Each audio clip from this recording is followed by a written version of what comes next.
Hello and welcome to a very special edition of Jump To It for IrishRacing.com. Today we're going to be going through the National Hunt season, our preview for the upcoming campaign. Plenty to discuss, plenty to talk about, and as it gives me great pleasure to say, I'm actually joined in the studio today at last by Stephen Harris and Ed Quigley. Chaps, we've been remote for however long it's been, so it's great to have you here in the studio at long last. How are you getting on?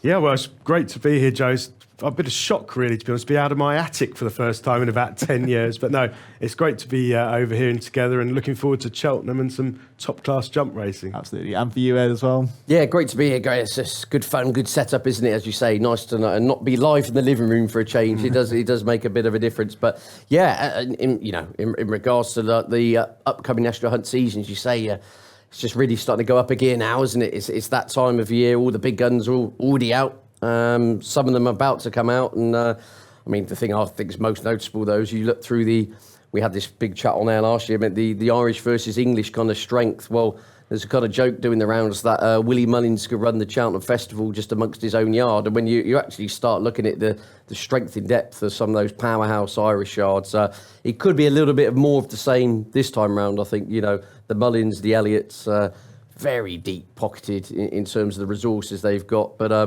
we've got Paul Nicholls trying to fly the flag with a couple of his horses this year, and obviously the likes of Dickie Henderson will be having their say too. So yeah, it's all set up, as we say, as we go into the dark winter months, so it should be some terrific action in store. Lovely stuff. And Stephen, of course, coming from bettingexpert.com, I wanted to get your take on just anti-post betting in general. So kind of how do you approach anti-post at this early stage? Well, I mean, personally, my betting now is 99% on exchanges. So unfortunately, the anti-post markets on the exchanges are extremely dead. Ed and I were talking the other night about, you were backing horses at 200 to 1 like 5 years ago. And now that liquidity isn't there. And the bookmakers are much more defensive. That being said, we're going to come on to talk about some of these races later on. But if you do know a horse is definitely going for a certain race, these days, there's no doubt that you're not going to get sort of 25 runner races at Cheltenham. We've seen races in recent years being 4 runners. We've had a 2-runner race. So there is terrific value. If you can get on each way and you're on a runner, then there is value for punters to have. Now, of course, the big focus will be on Cheltenham as we kind of talk throughout the season. But Ed, kind of what races are you looking most forward to just throughout the campaign? Yeah, naturally, it builds towards the Cheltenham Festival. But, as you say, some top-class assignments this side of that big event. I mean, the King George is probably, well, it's in my top 2 in terms of favourite races of the season. And I do hope we get that clash of Allaho and Brave Man's Game. That really will kind of, don't tell the wife, but yeah, the Christmas shopping can go in the bin, to be honest with you. That's what Christmas is about, really. I mean, that is an absolute belter, isn't it, if those two lock horns. I mean, Allaho probably start a short price by default, and his form is sensational. But again, Kempton, right-handed track, more of a speed test, slightly different questions you'd have to answer there, whereas Brave Man's Game, we know, an incredible jumper, one of the best jumpers of a fence I've seen for some time, gets from A to B very quickly, and of course there's very good Kempton form in the book from winning the Grade 1 there last year. So outside the Cheltenham Festival, the King George would be one, but I do like the handicaps as well, Joe. He likes the Welsh National, which is obviously the day after Kempton. That's always a great race, an intriguing plot. You look at those Chepto specialists, those Mudlarks, and then I like the likes of the Paddy Power Gold Cup, the Coral Gold Cup at Newbury end of the month, Tingle Creek. There are some really, really, really good races outside of the Cheltenham Festival. We tend to forget that.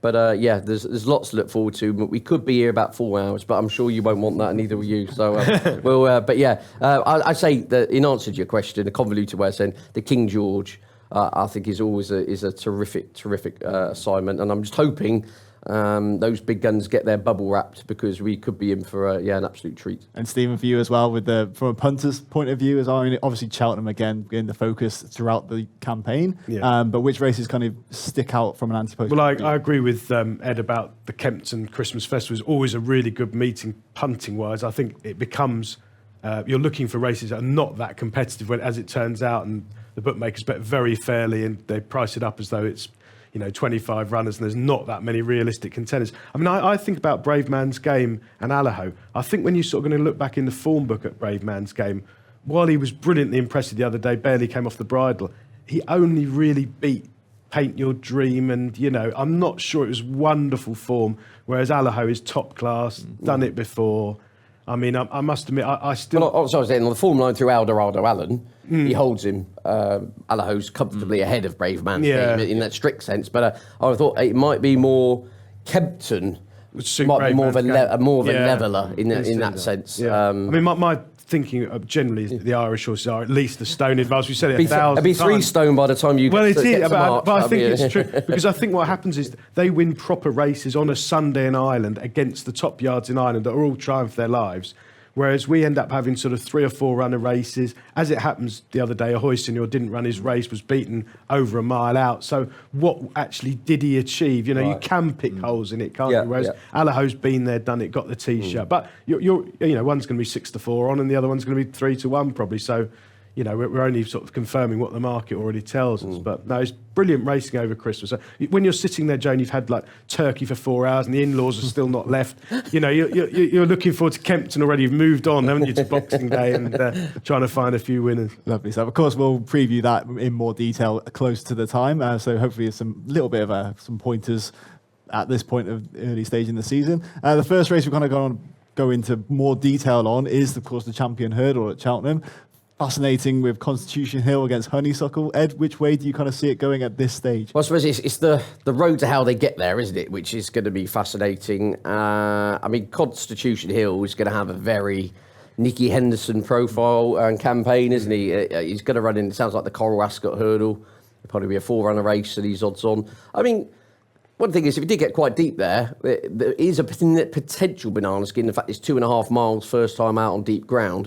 Essentially, he wants to keep him and Epatante apart. Epatante's going to go to the fighting 5th, flat track 2 miles. Constitution Hill's going to go there. And then it sounds like they both could end up meeting in the Christmas Hurdle. Then you'd imagine Constitution Hill has a spin in, was it that? The Contenders Hurdle at Sandown in a 2-runner race. And then we'll go to the Champion Hurdle, probably an unbeaten horse. Honeysuckle's an interesting one. I'm just, as much as she is one of the best mares, or arguably the best mare we've seen since Dawn Run, Father Time waits for no horse. And I just wonder at some point she's going to start to regress. Now, it may not be for the next 6 months, will it? And in which case the connections have said she's going to retire at the end of the season anyway. But I get the feeling with the new kind of young guns on the scene, your Constitution Hills, let alone the Willie Mullins, you could have Vauban, possibly Sir Gerhard and State Man all on the scene. Honeysuckle's going to have to not only kind of run to the level she's been doing before, arguably she's going to have to go up a notch. Whether she could do that in her advancing years, I don't have a clue, to be honest with you. But I'd say it's, on balance, it's more likely that she's going to regress than improve at her age. And whether just running to the form she's been showing last year, which is excellent, is that going to be good enough to fend off all these younger legs coming through? That's my only reservation. There is a total school of thought, like our colleague Vincent thinks 4-1 or whatever on Honeysuckle. He's absolutely picking money up off the street. He's like, she's an unbeaten mare who's pulverised everything she's ever met. And there's essentially a 2-race novice is totally usurped her in the... So there's so many different ways you could view it. I think Honeysuckle will have she will have a lot more on her plate than perhaps we are at the moment realising. I think Willie Mullins, V through Sir Gerhard, Vauban and State Man in against her. She's going to be facing hard battles, whichever route they try and plot her. Whereas I think Constitution Hill could have a couple of walks in the park in the build up to. It's probably the hardest race he may have will be against his stablemate Epatante, who we know is probably just below the Champion Hurdle class. So fascinating race. I'm of the opinion there's more depth in the market than people. If the race is being run on Twitter, we skip the next 6 months and you have a 2-runner Champion Hurdle with Constitution Hill against Honeysuckle. I personally do not think the likes of State Man and Sir Gerhard, if they come this route, are out of this by any stretch of the imagination. Sir Gerhard's got amazing Cheltenham form. It's 2 times he's been beaten in his life, both at Punchestown, so he clearly doesn't enjoy that track. He was a really good winner of the Ballymore last year. That form is working out a treat. I mean, 3-Stripe Life went on to win a Grade 1. We saw Stage Star, who was down the field that day. He's come out and bolted up on Chase debut. I think time will tell that was a really strong race. And the likes of, obviously, Vauban was a very good Triumph Hurdle winner. Pied Piper was in behind him. He's come out and won since. And I think there's the strong form lines amongst all these others in here, and State Man is the one. If you're going to push me for a bet now, I'd be interested in at a double figure price because, again, I mean, he's only had 3 starts in his life. He's totally unexposed. He improved £20 in the space of 2 runs. He was, the county hurdle good thing, wasn't he? Yes, sir. And he bolted up. He then went to the Grade 1 next time out where he beat 3 Stripe Life, 8 lengths, beat him in a cloud of smoke. Yeah. And, you look at official figures, he's not a million miles behind. So, look, fascinating how they all get there. As I said, I think Constitution Hill will have a light prep. Honeysuckle, I think, has got some battles on her hand. And I hate to say it, but I wouldn't be shocked if Honeysuckle did get turned over. They just threw in the towel with her and drew stumps. So nothing left to prove. How to play it from an anti-post angle? Yeah, I'd be avoiding the top 2 generally, and I do think there is mileage. And of course, the Willie Mullins bingo's out in full circle already. And it was Sir Gerhard. It could be 2 miles, could be 3 miles, could be Champion Hurdle, could be the. But I do think the value lies with the Willie Mullins runners personally against the protagonists. Yeah, and Stephen, are you similar in the thinking? Sort of. I mean, Honeysuckle's one of these horses that she just keeps winning, and for some reason her reputation's got less. Yeah. Because people think, well, she wasn't very impressive there in landing the odds of 5 to 1 on. Probably the lack of aesthetic in that sense. Isn't she quickens clear and then idles, so she only ever wins generally by a couple of lengths. And Yeah, I know what you mean. think, and you look back at the Champion Hurdle, there's no doubt last year's Champion Hurdle was a very, very poor race, probably one of the worst Champion Hurdles there's ever been. I mean, Epatante is Epatante, got beaten a couple of lengths, and there were horses, Glory and Fortune was 5th, I think, and Not So Sleepy got beaten about 5 lengths. It was a very weak renewal, and Honeysuckle won in sort of workman-like style, as everyone expected her to. That being said, she does just win, and she hasn't been 4 to 1 for about the last 5 years. She's run 16 times under rules.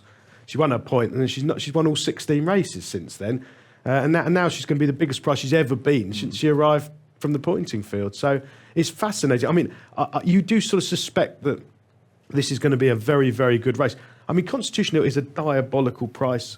Do you think so? 11 to 8 is a very bad price, isn't he? I mean, he's beaten about 10 horses in his career so far. He came home alone last year, and John Bond's come out and won next time at Aintree. So, but he looked like the second coming, but on paper, it's not quite so convincing, I don't think. So I can see where Ed's coming from with looking for a sort of 3rd or 4th in. One of Willie Mullins's who improves and impresses. I mean, the other thing with Constitution Hill, you touched upon it, where he's going to run. What will end up happening is he'll land sort of 7 on at Sandown.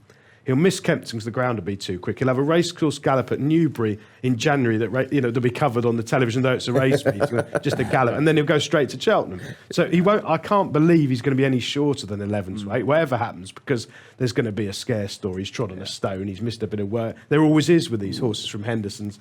So I couldn't dream of backing him. So maybe you should be looking to have a bet, and if you know that State Man you're just talking about is definitely going to run in. If you do, that's the thing. If you know, then you can probably make a really good case for backing him each way, because as we said earlier, there could be 5 runners again quite easily, especially if Constitution Hill gets there and scares all the maybe horses off. So if you back State Man now, like each way at 10 or 12 to 1, on the day you'd be lining up 5 runners. You've only got to get in the first 3 to draw. It's a fantastic bet, isn't it? But yeah, it's difficult. I mean, do you think people are reading a bit too much into the times? I think from last year, Constitution Hill against Honeysuckle, Constitution Hill would have won on the times alone. But are people kind of just reading I think people do generally get... I mean, the time's got their place. If something does something incredible, I can see But the way races run, Honeysuckle is produced late, generally speaking, and then idle. So what time... she clocks. It's neither here nor there. Whereas Constitution Hill is a resolute gallop who stays forever, powering up the hill, ridden out as much as he can be, and keeps going. And I personally don't use times at all in my punting. I take note of it. If Ed told me, God, that's done the fastest time ever at Market Raising, you'd think, well, has it?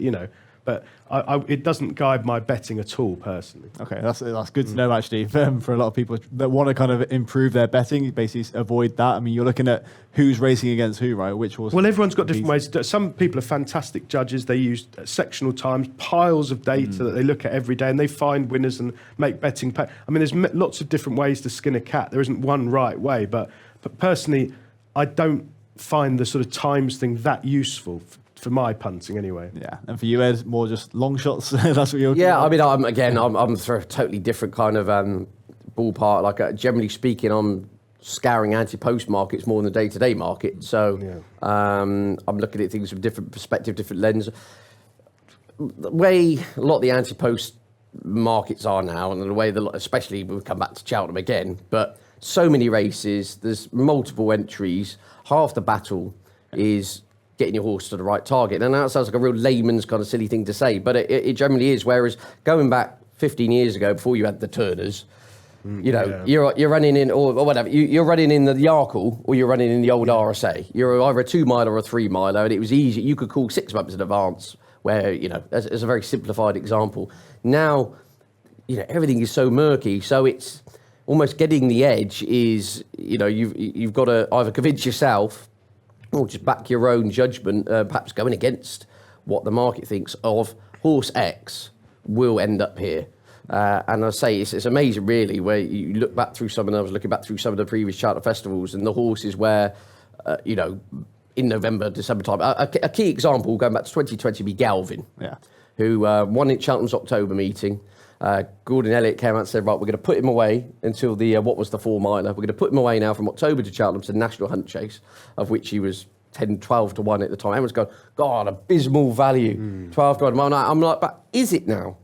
Has the dynamic changed? Your trainer's gone on record saying he's going to be put away for 6 months and he's going to come back. I don't know what he went off, 9 to 4, 7 to 2, whatever, he won. But the point being, it's half the battle. The game has changed in the sense of, we were talking about off air, like, I used to sit on the exchange going back 15 years ago, and you could find Willie Mullins, unbeaten novice hurdlers, who were going chasing according to the stable tour, and, was 15 quid available at 180s. You could be having you could pot shot 3 or 4 of those for 4-figure potential returns on the basis of, Mullins said they're going chasing. Now, Al Fabiolo's 7 to 1, never jumped a fence in public, your 150 rated hurdler. You start going through them all, and so the point is, you've got to think outside the box a little bit more, and often it's now you've got to settle for a bit more of the mediocre. And so we'll come to it later, but like Chemical Energy, who we saw do a Galvin and win at Cheltenham in the October meeting in the same race Galvin won. Gordon Elliott's come on record straight after, said he's going to be put away and he's going straight to National Hunt Chase. In my view, I think 10 to 1 is miles legs in that. I mean, we saw, what was it, a 5-runner National Hunt Chase last year? Well, that's the difference now. Yeah. Psychologically, the game is moved, it's evolved. We're still thinking 20 runners, it's going to be impossible on the day. Why on earth do you want to take 10 to 1 now? Whereas actually, it can be 4 runners and 2 of them might be 20 to 1. Out for the gap. So it's totally changed. It's become diluted. The other thing that's changed with anti-post betting is all the firms from about January go non-runner, no bet. So all that now means is they just bet very uncompetitively. That they think, if we lay one, we're going to be wrong. So things that were 14 to 1, and they're more willing, might not run, something might happen in the meantime, is now 5 to 1. They're assuming it's going to get there or that you get your money back, and they're betting to sort of 700% rather than any kind of competitive margin. And that's changed it. Probably changed it for the worse, really, because it's changed the nature of anti-post betting completely. But let's move on to the champion chase now. Hopefully, another thrilling matchup between Energumene and Shishkin. Ed, take it through your line of thinking here. Yeah, the kind of the 2 mile chase division. Yeah, fascinating one, isn't it? As you say, I mean, it'd be lovely to see the 2 of them clash in the Tingle Creek. It's probably about 1,000 to 1. No, jokes aside. I mean, Nicky Henderson, I'm just reading here, said, hopefully we can get Shishkin there, but if he's not ready, he's not ready. He's not going to run. That would have been the one. I think we'll see Shishkin probably at Christmas time in the Desert Orchid. That feels like a natural starting point, doesn't it? And then it may take in the Clarence House or the Game Spirit or something like that, or the televised race course Gallop. I mean, that's Stephen's favourite race of the year, that one, I'll tell you. He's up at 4 a.m, ready for that one. But I think Shishkin will have a fairly light prep. But obviously, Shishkin's got to come back and be Shishkin again. I mean, that's one thing we're probably all, taking for granted. You had this bone issue.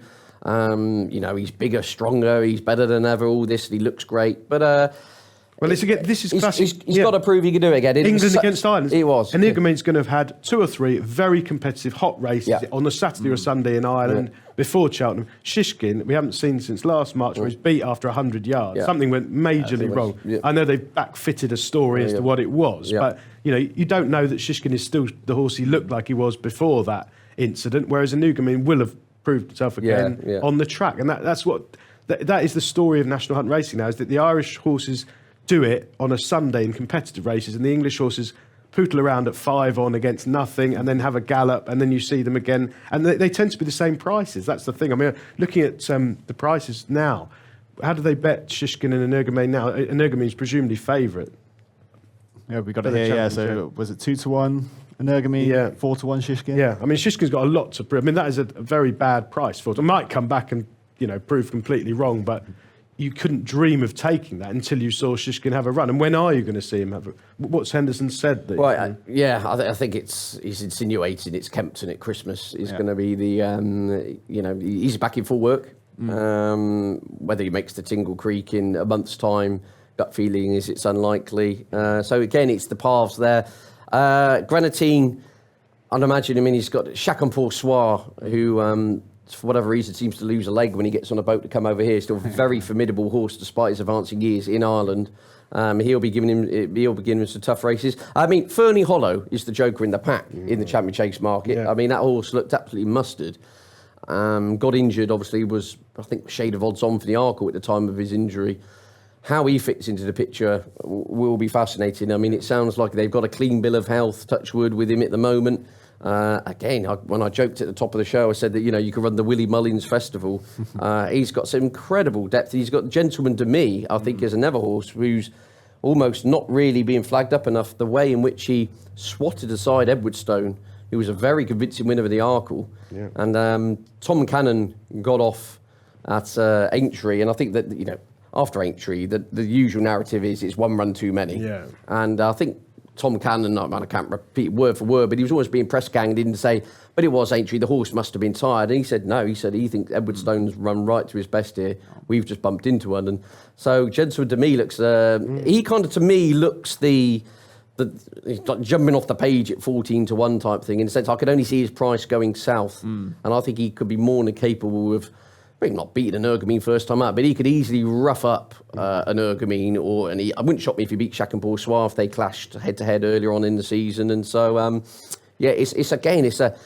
it's a real muddied market. I mean, Energumene is the solid horse. He's been there and he's done it, and he's the right favourite. And again, there is an argument. I know a lot of people say 9-4. They could see him going off 4-6. If Shishkin doesn't come back. Yeah. Fernie Hollow's been injured. Suddenly, the whole...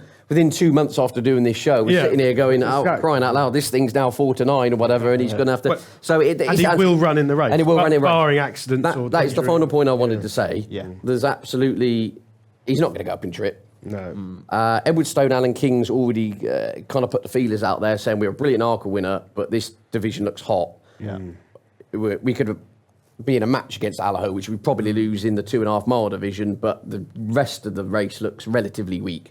I think it goes through peaks and troughs, and it's cyclical, isn't it? But the 2 mile chase division does look stacked. But other than Energumene, there are lots of these horses. Could they quite like? I don't think Granatine's really a Cheltenham horse potentially. No. I mean, he's like a Sandown horse.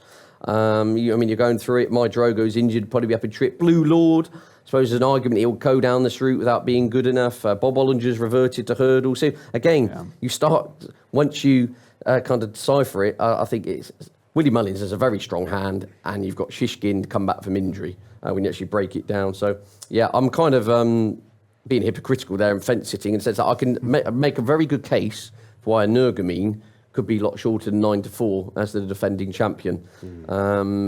Obviously, the market is priced up on Shishkin's previous brilliance. Yeah.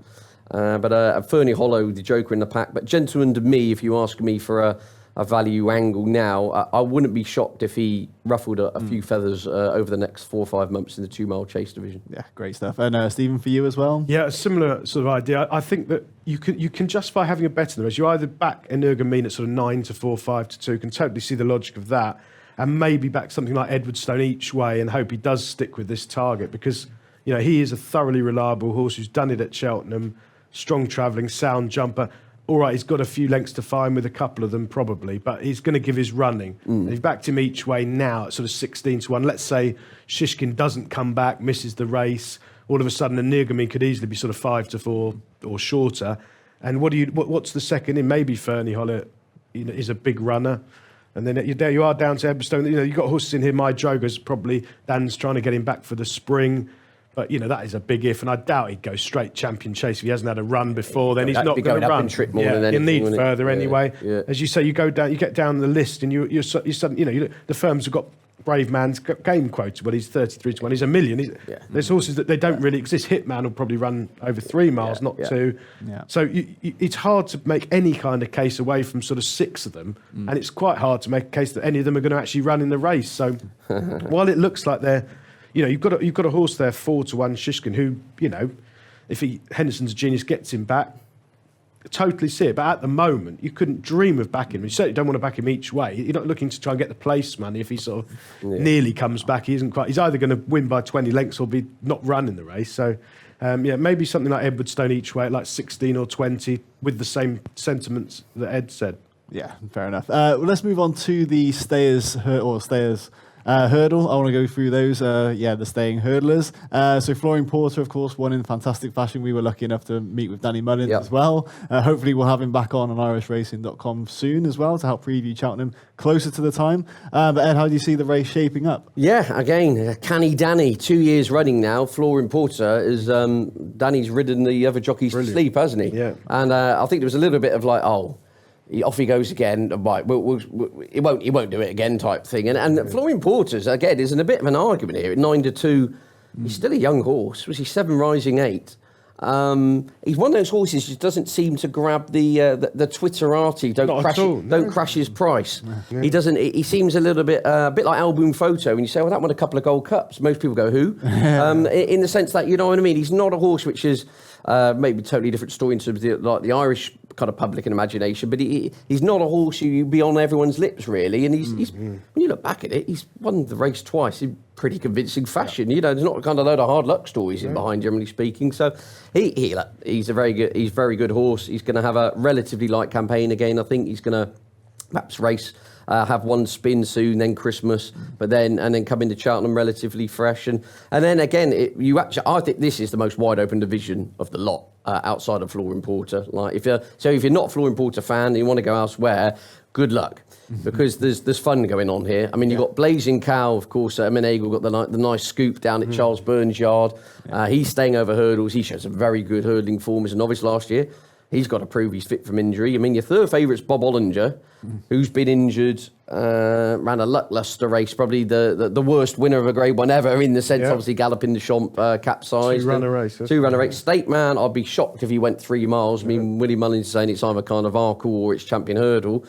Classical Dream, he's an enigma to work out that horse, isn't he? I see Willie Mullins saying he's going to change up his training routine because sometimes he looks mustard, sometimes he falls in a hole, and you start going through it, and there's big Buzz, another horse coming back from injury. There's big question marks in it. So again, it's one of those. You can make a very strong case that Flooring Porter, there's only one possible race he is going to run in if he gets to Cheltenham. Exactly. He's been there and done it twice. Very little excuses from the others I can find. Everyone keeps saying, it was a good ride from Danny. I just think maybe we're not giving him enough credit that he was just the best horse. I think Flooring Porter deserved his favourite. Argument he could be shorter. Outside of it, there's a lovely dartboard around the back there, Joe. Where you could put the horses' names up and start going at them. I mean, if you push me for an angle at this, I think Zanna here is fascinating for Gordon Elliott. Ran in the Champion Hurdle last year.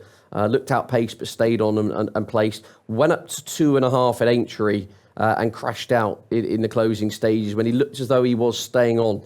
I think he'd probably come into his own over 3 miles. And Gordon Elliott's kind of echoed as much. I think he's going to run over 2.5 as his pipe opener. Then going to have a crack at the 3 miler at Christmas time. And that will probably test the water there. He's a young horse. He's improving.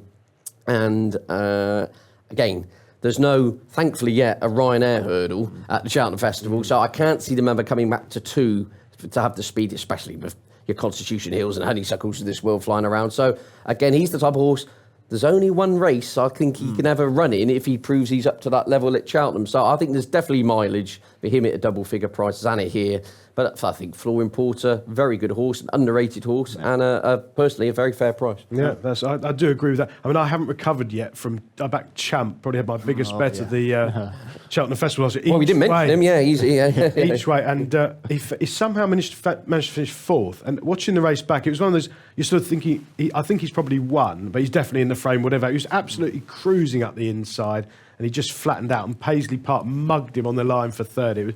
I was on the like sort of 7-1 earlier in the week. 3 places. I thought it was a really good bet, and I still can't believe it didn't cop. But anyway, that's another story. But I mean, Flooring Porter is a brilliant jumper of hurdles. Danny Mullins rides him really well. He's actually run 20 times in his career, which I've just looked at that now, and that's typical Irish horse that you think, I haven't really noticed he's had all these runs earlier in his career, but he's run 20 times, age 7. He's won 7 of them. There was no fluke last year. He got a really good ride, but he jumped well, stayed on really strongly. He's going to do that again, isn't he? Yeah. He's definitely going for the race. I mean, looking at the prices, there's about 15 horses under 20-1. They're all with question marks. Yeah. All that you could make a case for on their best form from 3 years ago. Yeah. So it's different. We haven't seen any of them out this season, so it's hard to have a strong opinion. But I think you probably do worse than to back Flooring Porter at sort of 5-1 and hope that all these sort of maybe horses drop away, stay injured, don't come back, go for a handicap, another race. Go off 6-4. Yeah, could do. Could do because it's going to lead. It might be. Recent years, the Stayers has not had a million runs. Years and years ago, they used to have. I remember something won at 100-1 one year. I think I can't remember what it's called now, but there used to be big fields for the Stayers hurdles. But we've gone back to those sort of Barracuda years where there's sort of 5 or 6 runners. So yeah, I mean, Flooring Porter, there's nothing to dislike about him. Well, going back as well, a question I wanted to put to you both at some point. So for me, the world hurdle, as it used to be, now the Stayers, of course, it's actually one of my favourite races to bet on. I've had a lot of luck in that race. So I wanted to get your point of view, just from maybe punting point of view, or a particular race that you kind of stands out for you in your memory. Maybe as an easier race to bet on, or just one you had I success agree with you. Well, Barracuda, talking about Barracuda, what was the boy used to ride back? Did Dooman used to ride him? I can't remember who. Oh, you put me on the spot. I can't remember. But he was a very yesterday, let alone he's a very, very tricky ride, and the jockey looked appalling. He was sort of an agricultural Andrew Thornton, but in French sort of thing. And Barracuda used to sort of win narrowly, looking a really tricky ride, but just used to win every single race. And the bookmakers always opposed him, and he was just a complete class apart, basically. And the Stayers division that has lacked a superstar. I mean, Ed's right. If you asked somebody what won the Stayers hurdle last year, I guarantee racing fans would probably struggle to name Flooring Porter, to be honest. It's not a horse who's captured the public imagination, and it's not been a division that's been wonderful for the last 5 or 6. I mean, we used to have horses like English Drever, all these superstar horses. Big Bucks. Big Bucks, another one. Used to Exactly. 5 of them, and Barracuda won 4 or 5 of them as well. Thierry Duman. Thierry Duman, that's there we it. go. Yeah, I always get him confused with Jacques Ricou, who's another very agricultural French jockey. But no. So the bookmakers used to want to take these horses on, and they were a class apart, whereas in recent years, it's a much more open and competitive race, Yeah, and for you, Ed, as well, any particular race that you just like to bet on? There's about 28 of them in March. But as a general rule, in terms of Cheltenham, I do actually really like the Stayers hurdle. I've had a little bit of luck on that. It'd have to be said, like Cole Harden been a horse who sprung to mind. I've still got the infamous footage still on the Racing TV YouTube channel. Me and Warren Greatrix piggybacking each other around the Prairie Ring after. But no, seriously, Stayers hurdle I always think is a bit of an underrated race for excitement, because on the new course at Cheltenham as well, it's that long kind of lug-bursting run to the last, and you see it all really starts to change. That's when Old Ingles Drever or Big Bucks, they'd be off the bridle, but you just knew here they come, and they'd start to get revved up. The roar, like the cacophony, I think it's a brilliant race, that one. I mean, actually, everyone's going to say like the Gold Cup and the Champion Hurdles, but I do actually really like the Stayers hurdle. As a purist, not to bet on, don't think you beat the Champion Chase. Top 2 mile chasers, going back a bit now, but that I watched that race, kind of excited night, Life I Lead. I was watching Edgerton Bleur's Champion Chase in bed the other night on YouTube. McCoy from the front, direct route, flagship Liberales, 3 of them in the line, good ground, rattling quick, bang, bang, bang. I mean, pillar to post, not necessarily a betted medium race, but as a racing spectacle, I think I'm not just talking about the Champion Chase, but like the Tingle Creeks as well. Those top 2 mile chases really do They kind of elevate the sport. Well, actually, Shishkin against Enugamine at Ascot, 2 months. There we go. It was billed as and it really was. It was the race that it promised to be. Which often in racing, what happens is we had it last weekend, didn't we? A Hoysignor against Brave Man's Game. One of them doesn't give their run, and that happens so often in these sort of big matchups. You know.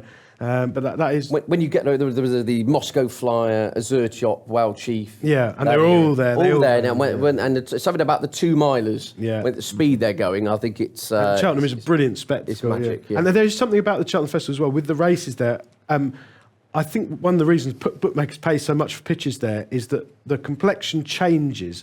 It's up and down. They're flying down the hill, then they're crawling back up the hill, and a lot of the races get started a long, long way out. So you do get results and things happen at Cheltenham. Whereas if you watch racing Monday to Friday, it's fairly, a lot of the time, quite uncompetitive. You know what's going to lead, you know what's going to sit second. The market tells you. Whereas I think Cheltenham bookmakers fancy it. They're all trying for their lives. The complexion changes. They come up that hill and something wins at 50-1 that nobody's given an earthly to. So, no, it's fascinating stuff. All right, well, let's round up the last feature race we're going to talk about at Cheltenham. Of course, the Gold Cup. Last year's winner, A Plus Tard, coming up against Galopin Des Champs. Ed, do you like either of them for the race, or how are they shaping up? Fascinating. I'm pretty lukewarm generally on the Gold Cup from an anti-post perspective. I've had a few pennies on last year's placed horse Protectorat at big prices because I just think he's young and it's the only race he will run in if he gets to Cheltenham Festival. He's not going to, do a Ryanair chase swap or something silly like that. But generally, it's fascinating, isn't it? A Plus Tard, Galopin Des Champs, more or less the same price to win a Gold Cup. I mean, A Plus Tard, in terms of visuals and the way he did it, one of the most impressive winners I can think of. Was it 15 lengths? He took the field apart in our season, powered up the hill. And I mean, the word doubts whether he properly stayed. Given he was a horse a couple of years ago, was running in 2.5 mile contests and took them apart. Galopin Des Champs is just this fascinating beast, isn't he? I mean, he really just looks an absolute machine. Just goes around pulverising things and would have won the 2 Runner Grade 1 at the Cheltenham Festival by half the track if he got over, obviously. And it's interesting. It sounds like they're going to do everything they can to make him a Gold Cup horse. But I always just get a little bit nervous when you hear.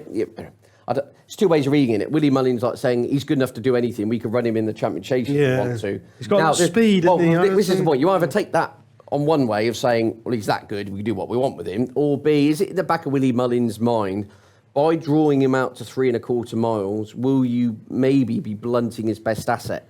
Which is he's not a slow. He's not. I don't think he's going to be an old boat. He's not going to be a Lord Windermere. Love you, Jim. But you know what I mean. He's not going to Bobsworth it up the Cheltenham Hill. I'll be shocked if he is. And so that is just the question mark with him. Where again with A Plus Tard, he has been there and done it. Yeah. It's a fascinating market, I really do think. But Galopin Des Champs just looks, he's just an exciting horse, isn't he, really?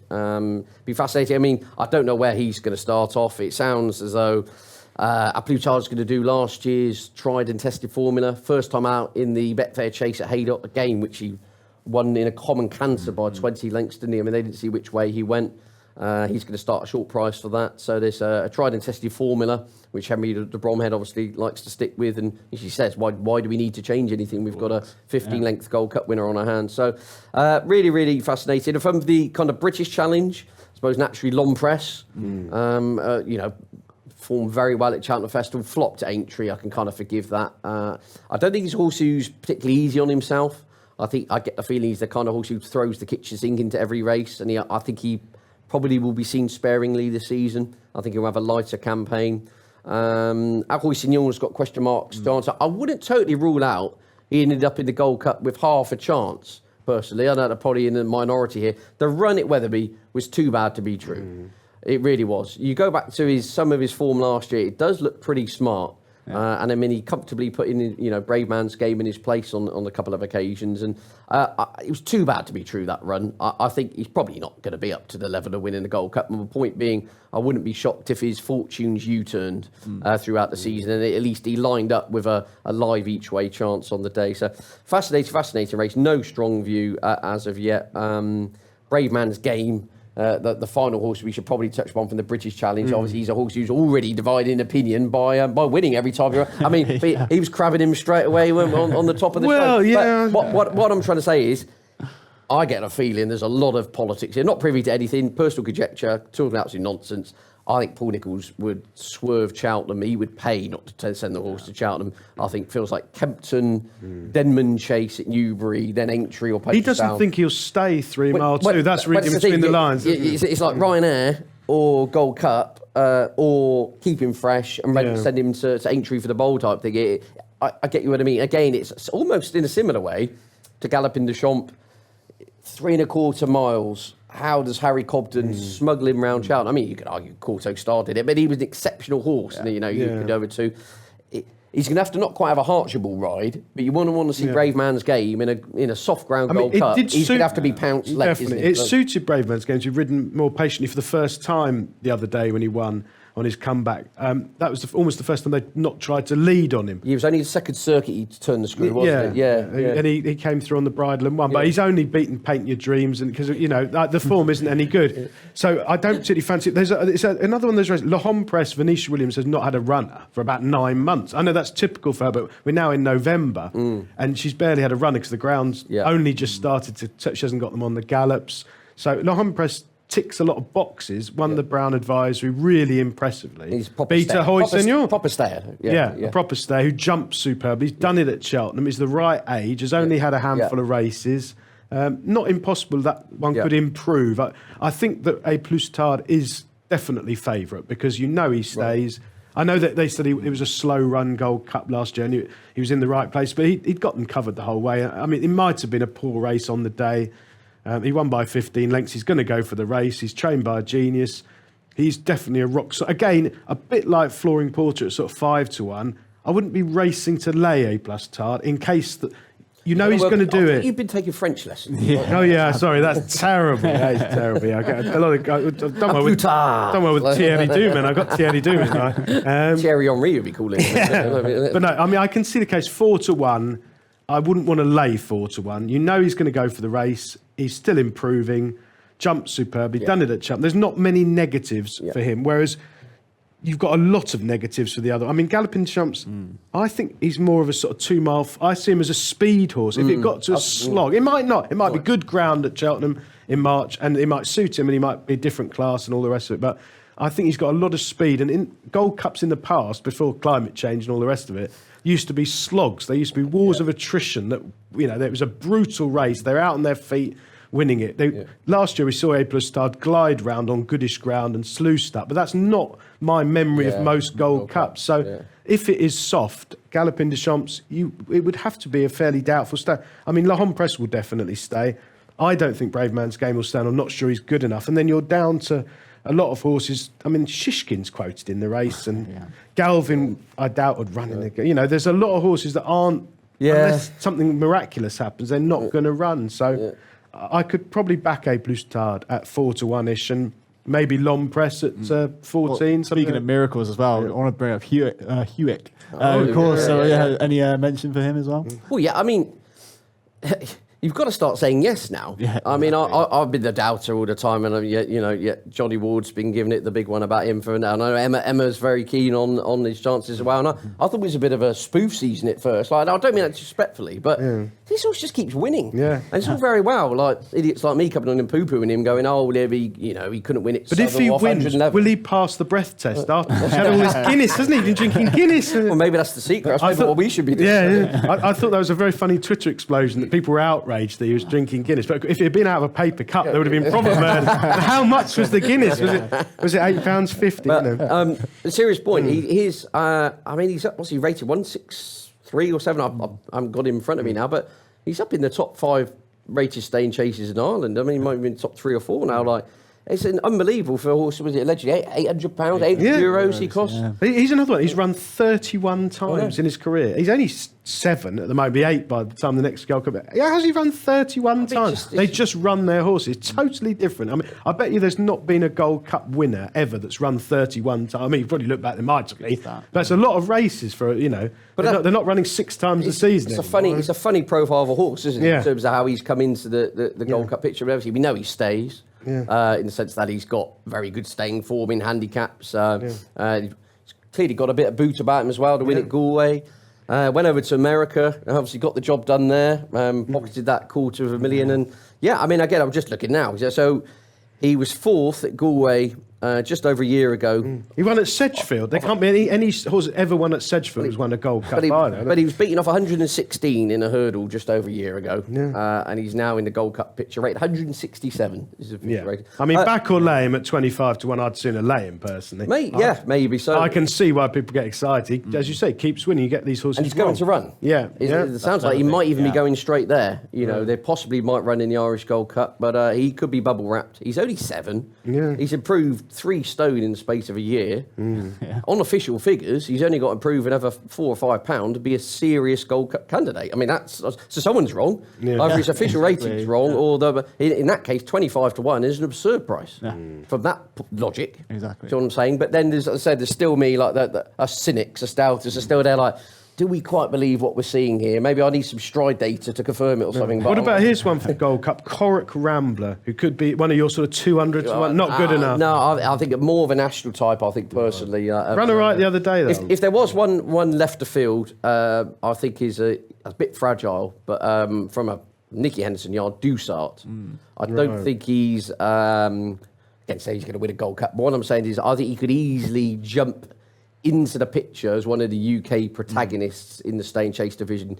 I think he's due to run maybe at Sandown next week before having a crack at the Coral Gold Cup at Newbury, where off 152 or whatever, I think he could still be well handicapped. He's had a little operation on his back. They're saying during the summer. Yeah, he won nicely on his last start. To me, he just looks like he's going to be an out-and-out stare. He was 5th behind Lompress, which I think was a little bit of a baptism of fire for him. So he'd had 2 pretty uncompetitive heats coming into that in 3-4 runner races. It was very deep ground. I think on a bit of spring ground, I think he'll end up in the Staying Chase picture. I think serious candidates from these shores, the British shores, could end up quite thin on the ground. In terms of Brayman's game doesn't make it, Hoysignor doesn't come back to his best, you're kind of looking at Lompress and Protectorat to fly the flag. So I wouldn't be shocked if, well, we'll play this back in 4 months' time. I wouldn't be shocked if Dusart was dropped up Nico de Boinville in a Cheltenham Gold Cup as a lively 12 to 1 poke. You see what I'm saying? But actually, the horse he beat at Ayr Sounds Russians come out and won. So he is good form. I think he's got mileage in him to improve, and he's totally unexposed as well. Something else you've got to bear in mind, which is the total opposite of Hewitt, who, but for whatever, it doesn't really seem to matter. Just keep drinking your Guinness, keep winning £250,000 prizes, and fair play to them. I mean, it's brilliant. It would be an absolutely bonkers story, the best possible way. He wins the Cheltenham Gold Cup. I mean, good luck. They'll be drinking Guinness out of the bathtubs, paper cups. They won't care. I mean, he's a fascinating. I'm still a no. But I've got time to be convinced, and I do. The more messages I get from Vincent Finnegan saying, he's the 25 to 1 good thing, the more I have to keep deleting them. But I'm starting to be convinced. But I mean, I would sooner lay him. But I mean, I don't fancy him at all. But it would be brilliant for racing. £800 horse winning the Gold Cup. It would be exactly what racing needs. You know, marketeer's dream, isn't it? Absolutely. All right, let's move on. We want to talk about novice chasing as well, that division. So, Ed, take us through the standout of that. That division. Well, again, it's the Willie Mullins show generally, isn't it? I did have the list in front of me and I've lost it now, but you just start going through his I mean, we could have either Stateman or Sir Gerhard, there's Al Fabiolo. I mean, there's just a ridiculous list of novice chasers. Dice at Dynamo, and then you go up to the 2.5 mile division, the 3 milers. I mean, again, I think Willie Mullins needs 12 Cheltenham Festival winners to reach the 100. And I think they'd have done that by Thursday. But I think he'll be circling a lot of those novice chases and thinking, here we go, this is where we mop up. The fly in the ointment could be John Bon, who should be John Money's favourite for the Arkle. But my point being, he looks like he's every inch a chaser. Obviously, he clashed with Al Fabiolo at Aintree, and before that, didn't see which way stablemate Constitution Hill went in the Supreme, did he? I mean, there's too many unknowns to have any cast iron assertions about in terms of that at the moment. But in terms of novices, the only one that, weirdly, I've mentioned him earlier, I do think that Chemical Energy, as daft as it sounds, I think 10 to 1 for the National Hunt Race is a great bet. I really do. I think Galliard de Menil might be the favourite from the Mullins team. that race it'll be a 5-runner race in 5 months' time, and it'll be 9-4 in a match, or something along those lines. So I think the waters are too muddied. I do normally. So I used to really rile up everyone on Twitter. I used to do the Arkle August bet. That was I go on Twitter. I say, "Welcome everybody. It is August. It is now Arkle time." Just as they're going off. The last race at Glorious Goodwood is about to start or whatever. There's not long now. Not long now. Yeah. Anyway, but point being, it's a race I love, and it's a brilliant one to try and unearth a hipster horse further down the kind of menu. Well, this is a race that's got depth. It has got a lot of depth. I mean, you sort of scroll down. So many good novices going. Sort of 15 scrolls down. You're into a horse like Montmoral, who's nearly top class. He's Grade 1 winner. Looks like could be anything. And that's sort of the 15th on the list. I mean, John Bon at the moment is 4-1 favourite. I mean, instinctively, that looks an appalling price. Well, he's shortening every day, isn't he? He's never jumped a fence in public. Yeah, I mean, when Henderson had John Bon in Constitution Hill, my Henderson contact was that Constitution Hill is a thorough gallop who's going to be a 3-mile chaser. This is before they started running last season. And John Bon has got loads of speed but needs good ground. So, I mean, some of that was proven true.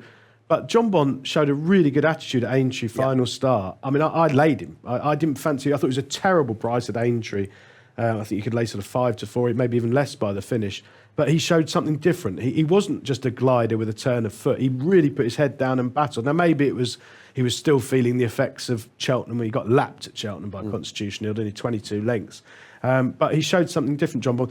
I'm not totally convinced by that form is outstanding, certainly in relation to other horses like Appreciate It, State Man, Dies at Dynamo. Phil Dawes, it was a cracking hurdler last season. Get his Progressive, weight balance, was going further down, Vauban, Kilcroot. There's lots of forgotten horses who've had issues, who are big price. Chemical Energy, your horse, presumably not going to go for this race. I wouldn't. Well, they're definitely not going for the Arkle, are they? So there are some that aren't definitely not going to run. But no, I mean, I couldn't dream of backing John Bon.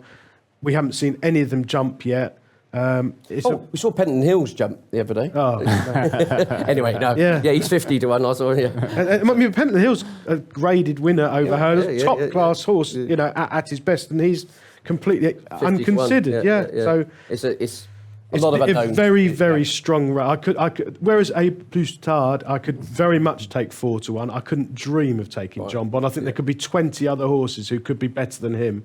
Whereas you can't say that about some of the other anti-post favourites. Yeah, of course. Throughout the season, we're going to get more ideas of which horses go in for the Arkle as amongst the other races as well. I just want to round off with some other fancies you've got. I know, Ed, you were talking about some handicappers that have caught your eye for the season. Yeah, exactly. Lots of good races this side of Cheltenham, isn't there? And again, I just like. I mentioned Dusart earlier for the Coral Gold Cup. I think he's very solid. I think Corrick Rambler, you mentioned as well, is going to go for that. That should be good. But I do like Oscar Elite for that Newbury race at the end of the month. He ran a real eye-catcher race over hurdles in the West Yorkshire Hurdle on Charlie Hall Chase Day on Saturday. I was there. I'm no paddock expert, but from everyone I was hearing kind of an ear-wigging. They were saying he needed the run.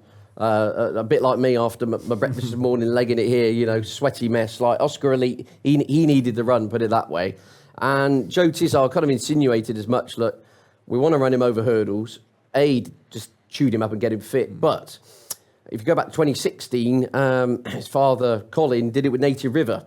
He ran Native River back over hurdles in the West Yorkshire Hurdle. So A, get him fit, but B, protect his mark. You don't want to go and smoke your chase mark if you think you're well handicapped. And I think off 139, Oscar Elite, I think he's got a huge pot in him. He's had a wind operation. I think he could be a big player at Newbury at the end of the month. And others I look forward to in terms of like handicappers. The Welsh Grand National, December the 27th. Pat's Fancy for Rebecca Curtis is a horse who has very good form at Chepstow and very good form on heavy ground. Well, you don't need to be Elon Musk to work out that. That's pretty much where you need to go, don't you? I think Pat's Fancy, unexposed horse, ran in the National Hunt Chase, the race we were talking about behind Statler and Co. last year, was taken off his feet on quicker ground. I think he's a soft ground, Chepstow-loving mudlark, and especially being a Welsh trainer, Rebecca Curtis, I'd be shocked if the whole season was not geared around running that horse there. He's 16-1. I could easily see his price being single figures. He could go off favourite in my view. So a couple of handicappers, or couple of bets I've had in handicaps. Oscar Elite, a decent price in the Coral Gold Cup at the end of November, and in the Welsh National, Pat's Fancy. Just again, just trying to sift through the guesswork and just look at horses, which in my view, I think could start a lot shorter when they get there on the day, and are getting there with realistic claims, not just to be a value hipster and then shout about it on social media after, go, I got it 8 points bigger. I generally think Pat's Fancy could go off favourite for the Welsh Grand National, loves the venue and loves soft ground. So I think he's probably my favourite handicap angle at the moment, I should say. Lovely stuff. And Stephen, for you, any kind of... Well, I haven't got the specific targets for two horses, but there was a very good meeting at Carlisle a week or so ago on the Sunday where all the big yards ran some very nice horses, and there was a novice chase. The Iron Bridge of John Joe O'Neill's won, and he beat a horse called Harper's Brook of Ben Pauling's, and that, I think, is probably the best novice chase there's been. We've only had a few weeks of the season proper, but they are two very nice horses, and I think both of them will win a big Saturday handicap at some point over the next few months. I mean, Iron Bridge is a thorough stay. He's going to need 3 miles. 3 miles a galloping, definitely. And the boys said, John Joe O'Neill Jr. said afterwards that he needs at least 3 miles. He'll probably stay further. But I think he's going to be a graded horse in time. He's trained. He cost a lot of money. He was a very strong favourite at Carlisle in a particularly deep race. I mean, on form, he was a ridiculously short price, but the right people knew that he had a lot of potential as a chaser. He came from virtually last. And talking about the race itself, Harper's Brook, I don't know what price he traded. He must have been 10 on, because he looked like he'd got them completely dead. He jumped like Arkle first time out for a novice, first look in a strongly run. Carlisle takes a bit of jumping on soft ground. He cantered all over him, and I should think the jockey must be absolutely mortified he didn't win. He seemed to fall in a hole. Well, I think the other one just outstayed him. Right, I think it's just good form. They were miles clear of the rest, and it was a strong race. 15 lengths back to the third. Yeah, I think both of them are going to be good Saturday handicappers to follow this season. Perfect. And of course, we'll be back with more weekend previews throughout the campaign as well. So that wraps it up for our anti-post preview. Thanks a lot to Ed Quigley and Stephen Harris, of course. Follow us on social media at Irish Racing. And if you want to comment below and also bet on our selections, then please do gamble responsibly. We'll be back again very soon. So thanks for watching.